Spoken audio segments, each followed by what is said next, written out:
আসসালামু আলাইকুম। আমি মোহাম্মদ আরিফুল ইসলাম। আপনাদেরকে আজকে দেখাবো কিভাবে এলবিলিং রাউটারের ইউজার ওয়াইফাই নেম এবং পাসওয়ার্ড চেঞ্জ করা যায়। তো চলুন দেখি কিভাবে পাসওয়ার্ডটা চেঞ্জ করবো আমরা ইউজার নেম পাসওয়ার্ড। প্রথমে আমরা একটা ব্রাউজার ওপেন করলাম।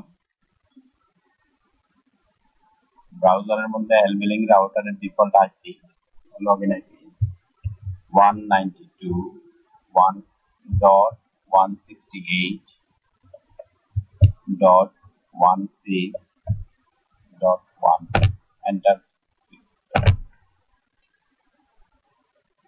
এবার আপনি রাউটারের ভিতরে লগ ইন এডমিন পাসওয়ার্ড ও এডমিন।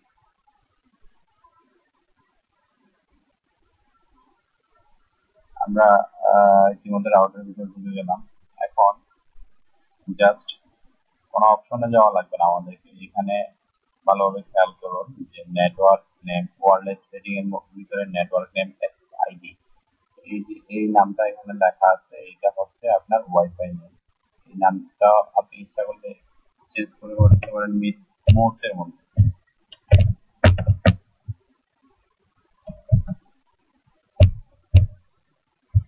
আরিফুল ইসলাম, এটা হচ্ছে ওয়াইফাই এর পাসওয়ার্ড। আপনি ইচ্ছা করলে আপনার ইচ্ছা মতো যে কোনো পাসওয়ার্ড এখানে দিতে পারেন। তো চলুন দেখি আমরা অ্যাপ্লাই দিয়ে দেখি কি হয়, আমাদের চেঞ্জ হয় না। ওকে, অ্যাপ্লাই।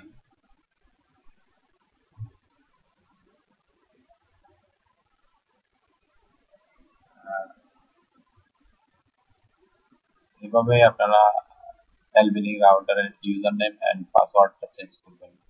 এই যে হয়ে গেল, ইউজার নেম এন্ড পাসওয়ার্ডটা চেঞ্জ হয়ে গেল। এখন আপনি রাউটারের ভিতরে ঢুকে জাস্ট দেখে নেবেন।